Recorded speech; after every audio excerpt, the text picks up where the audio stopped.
रुद्रयान episode 03 3 first encounter. अब आगे। पहली मुलाकात। आही और बाकी सब मिलकर ऐसे ही सब लोगों की रैगिंग कर रहे थे। तभी कुछ देर में एक लड़की जिसने ब्लैक कलर का सलवार सूट पहना था, आप सबको तो पता चल गया होगा कि यह हमारी हीरोइन निष्ठा है। वह कॉलेज में इंटर करती है। उसे देखकर सब लड़के तो सांस लेना ही भूल जाते हैं। कई लड़के तो एक दूसरे से टकरा गए उसे देखकर। वही निष्ठा बिना किसी से कहे कुछ चुपचाप सीधे चली जा रही थी। तभी उसने देखा कि सामने कुछ लोगों की रैगिंग हो रही है। उसे देखकर वह बहुत ज्यादा डर गई थी। उसे इन सब चीजों के बारे में सुना था, लेकिन वह गर्ल्स स्कूल में थी और वहां सब लड़कियों से जलती थी और कुछ उन्हें परेशान भी करती थी, जिसे सोचते ही उसे बहुत ज्यादा डर लगने लगा। लेकिन अभी इन सब से और खास करके लड़कों से उसे बहुत ज्यादा डर लग रहा था। वह ज्यादा कभी बाहर नहीं गई थी, इस वजह से उसने ज्यादा कभी लड़कों से बात भी नहीं की थी। वह अपने कदम को धीमी करके धीरे धीरे से चल रही थी। तभी आयु की नज़र उस पर पड़ती है। आयु उसे देखकर देखती ही रह जाती है। उसे देखकर आयु अपने पलके झपकाना भी भूल गई थी। वह बस एक तक निष्ठा को देखती जा रही थी। उसका बेदाग गोरा रंग, चेहरे पर एक भी मेकअप नहीं है। उसे पर भी वह इतनी खूबसूरत लग रही थी, सिर्फ आंखों में काजल जो उसकी आंखों को और ज्यादा खूबसूरत बना रहा था। और सलवार सूट में भी वह किसी फिल्म की हीरोइन से कम नहीं लग रही थी, बल्कि फिल्म की हीरोइन भी उसके सामने कुछ नहीं थी।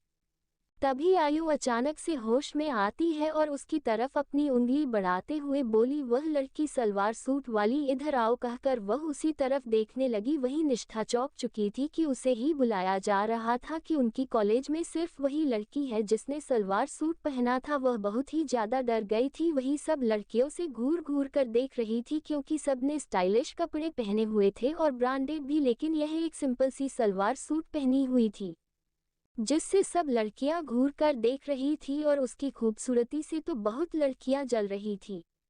निष्ठा अपने धीरे धीरे कदम से उनके सामने जाकर खड़ी हो जाती है। आयु उसे देखते हुए बोली, हाँ तुम अपना नाम बताओ। वो धीरे से अपना नाम बोलती है, निष्ठा। वही यश और कृष दोनों तो बस एकटक निष्ठा को चेहरे को देखे जा रहे थे। उसके चेहरे पर वह मासूमियत, वह चमक, वह सॉफ्टनेस उन्हें बहुत ज्यादा अट्रैक्ट कर रही थी उसकी तरफ। वहीं निहाल जो दूसरी तरफ मुंह करके बैठकर अपने फोन चला रहा था, उसके कानों में जब निष्ठा की इतनी मीठी आवाज आई, उसे उसके आवाज सुनकर अपने दिल धड़कते हुआ महसूस हुआ। वह छत से पीछे पलट जाता है और उसकी नजरें निष्ठा की नजरों से मिल जाती। निष्ठा आयु को ही देख रही थी, लेकिन आयु तब जाकर चेयर पर बैठ जाती है, जिससे निष्ठा की नजरें सीधे जाकर निहाल की नजर से मिल जाती है। वह दोनों ही एक दूसरे के नजरों में कुछ पल देखने लगते हैं। निष्ठा जल्दी से अपना पलके झुका लेती है। आयु उसे देखते हुए बोली, हाँ तो तुम्हारा नाम निष्ठा है और तुम्हारा पूरा नाम तो बताओ। तभी निष्ठा धीरे से बोली, मेरा नाम निष्ठा है। तभी उनके साइड में खड़ा एक सुपर सीनियर जो 3rd ईयर में थे, वह हंसता हुआ बोल, अरे तुम्हारा नाम निष्ठा है, लेकिन आगे तो कुछ होगा या तुम्हें पता ही नहीं है कि तुम्हारे माँ बाप कौन है। वही निष्ठा जब उसके बात सुनती है तो उसे बहुत ज्यादा बुरा लगता है, क्योंकि वह एक अनाथ है। उसे अपने माँ बाप के बारे में कुछ भी नहीं पता था। वही उस लड़के की बात सुनकर सब लोग हंसने लगते हैं। निहाल तो बस एक टक निष्ठा को देखे जा रहा था। वही आयु को बिल्कुल भी उस लड़के की बात अच्छी नहीं लगी। वह उस लड़के को घूरते हुए बोला, अरे भाई तुम्हें क्या जल्दी मच रही है, तुम अपना मुंह बंद करो या मैं करवा दूं। वह सीनियर एकदम से चुप हो जाता है, क्योंकि वह सीनियर है, लेकिन कॉलेज में सबसे ज्यादा फॉरएवर ग्रुप की चलती है, ये सबको पता है। तभी क्लास की बेल बज जाती है और वह सब सीनियर्स उन्हें वहां से जाने का इशारा करती है और वह सब जल्दी से चली जाती है। निष्ठा भी अपनी आंखों में जो आंसू आ गए थे उसे छुपाकर वहां से चली जाती है। वही वह चारों भी अपने क्लास में चल जाते हैं। वह चारों ही बहुत अच्छे स्टूडेंट्स हैं, जहां निहाल को जीनियस के नाम से जाना जाता था, क्योंकि वह हर सब्जेक्ट में टॉप करता था और उसके साथ ही हर चीज का सॉल्यूशन उसके पास होता था, जिस वजह से उसे जीनियस माना जाता था। वही यश, आयु और कृष ये सब भी काफी अच्छे पढ़ते थे। ये लोग साल भर मौज मस्ती में बिता देते थे, लेकिन आखिर में यह इतने मार्क ले आते थे कि सब लोग हैरान हो जाते थे कि यह सब इतने अच्छे मार्क कैसे ले आते थे। लेकिन सच तो यही है कि यह सब काफी अच्छे थे पढ़ाई में, लेकिन कभी यह कॉलेज में बुक खोलते हुए भी नहीं दिखाई देते थे। लेकिन क्लास के वक्त प्रोफेसर के बात को जरूर सुनते थे, टीयर्स ऑफ जॉय। वहीं दूसरी तरफ निष्ठा को अपनी क्लास नहीं पता थी क्योंकि वह इस जगह पर नई थी और वो सब न्यू स्टूडेंट चले जा रहे थे। वह इस तरह की चली जा रही थी, तभी एक लड़की जिसका नाम सिया था वह निष्ठा के पास आकर उसके कंधे पर हाथ रखती है। उसे लड़की ने एक फ्रॉक पहना हुआ था जो उसके घुटनों तक ही था। वह निष्ठा को देखते हुए बोली है, तुम्हारा नाम क्या है? निष्ठा मुस्कुराते हुए बोली निष्ठा, और वह लड़की बोली मेरा नाम सिया है। तुम न्यू हो? तो निष्ठा अपना सर ना सर हमें हिला देती है। तो वह लड़की बोली मैं भी। चलो मुझे नहीं पता कहाँ पर हमारे क्लास से किसी से पूछते हैं। तो वह अपना सर हमें हिला देती है।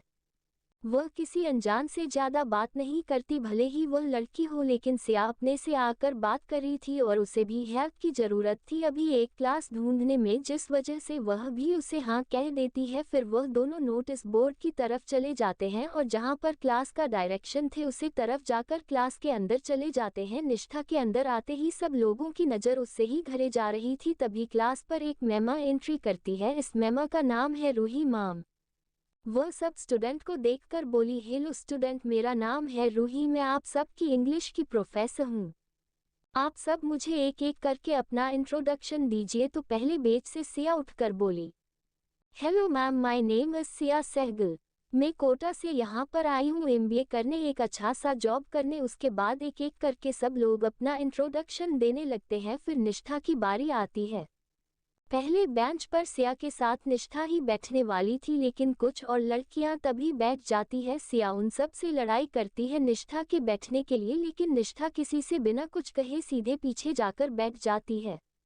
निष्ठा अभी खड़ी होकर अपना नाम बोलती है कि मेरा नाम निष्ठा है। तो मैम उसे देखते हुए बोली, हाँ तो आपने कोई सरनेम होगा ना? तो वो अपना सरनामे हीला दकर बोली, नो मैम, मैं एक अनाथ हूँ। उसकी बात सुनकर कुछ लोग उसे सहानुभूति की नज़रों से देखते हैं और कुछ लोग उसे घिन भरी नज़रों से। वही रूही मैम उसे देखकर बोली, वह तो तुम वही हो जिसे कॉलेज ने यहाँ पर अपनी तरफ से स्कॉलरशिप देकर बुलाया है। तो निष्ठा अपना सर हमें हिला देती है। उसकी बात सुनकर पूरे क्लास पर सन्नाटा हो जाता है, क्योंकि किसी को भी नहीं पता था कि निष्ठा वही लड़की है जिसे कॉलेज ने अपनी तरफ से स्कॉलरशिप देकर बुलाया है, क्योंकि उसने दिल्ली में टॉप किया था। तभी रूही सबको देखते हुए बोली, मिलिए, यह है दिल्ली की टॉपर मिस निष्ठा, ये बहुत अच्छी स्टूडेंट है। फिर वह मुस्कुराते हुए निष्ठा को बैठने के लिए कहती और बाकी सब का इंट्रोडक्शन लेने लगती है। ऐसे ही आज सब बच्चों का इंट्रोडक्शन होता है और कुछ क्लासेस नहीं होते। वहीं दूसरी तरफ कैंटीन में आयु, कृष, यश और निहाल बैठकर कॉफी पी रहे थे और आपस में बातें कर रहे थे। तभी आयु चिढ़ते हुए बोली, पता है मेरा वेदन का कॉल आया था कि आज मेरे रूम में एक लड़की रहने आने वाली है। मेरा तो सुनकर ही दिमाग खराब हो गया है कि कौन आ रही है। तो यश मुस्कुराते हुए बोला था, तुम्हारा क्या जाता है, लड़की की ही तो सामत आई होगी कि उसे तुम्हें झेलना होगा। तो आयु उसके पैर पर अपना पर मरते हुए बोली, तुम तो चुप ही करो।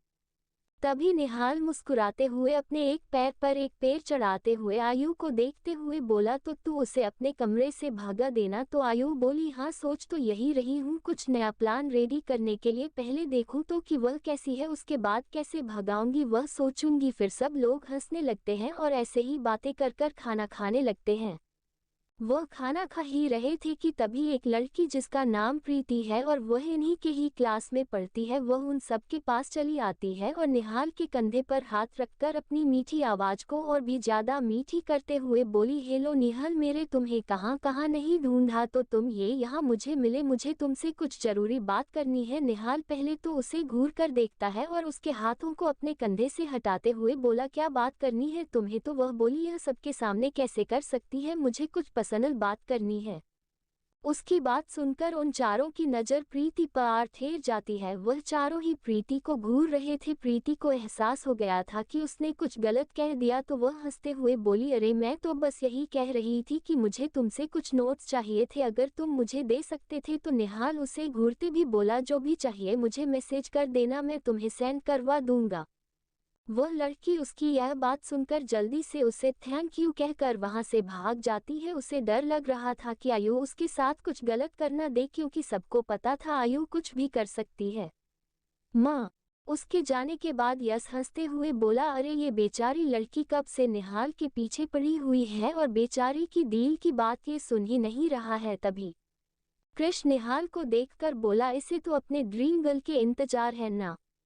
निहाल उसकी बात सुनकर मुस्कुराते हुए बोला, हाँ मुझे तो मेरी ड्रीम गर्ल के इंतजार है, जिसे देखकर मुझे कुछ भी ख्याल ना रहे, जिसके छूने से ही मैं पागल हो जाऊं। उसे देखने भर सही दिल जोर जोर से धड़कने लगे, फिर वह अपने दिल पर हाथ रख लेता है।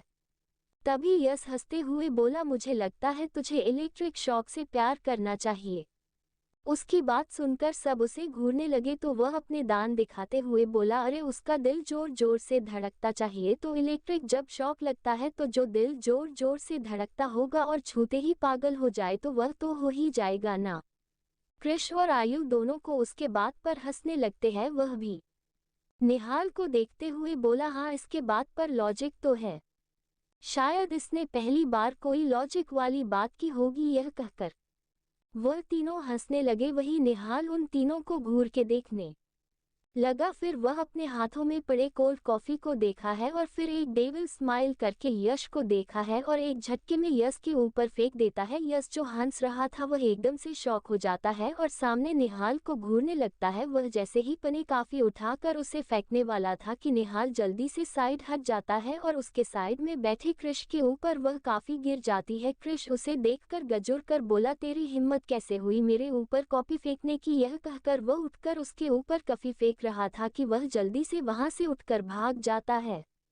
वह भागकर कुछ ही दूर गया होगा कि आयु एक जग पानी लेकर जैसे ही यश के ऊपर फेंकने वाली था कि यश चला जाता है। वहां पर कृष्ण जाता है और कृष्ण पूरी तरह से गिला हो जाता है कि वो गुस्से से आयु को देख रहा था। वह जल्दी से आयु के ऊपर वह काफी फेंक देता है जिससे उसके कपड़े खराब हो जाते हैं। वह अपने हाथों से कोल्ड कॉफी लेकर किसी की तरफ फेंकने के लिए भाग रहा था। वही निहाल टेबल पर टिककर खड़ा होकर उन तीनों को देख रहा था जो उस कैंटीन की हालत खराब करने में तुले हुए थे।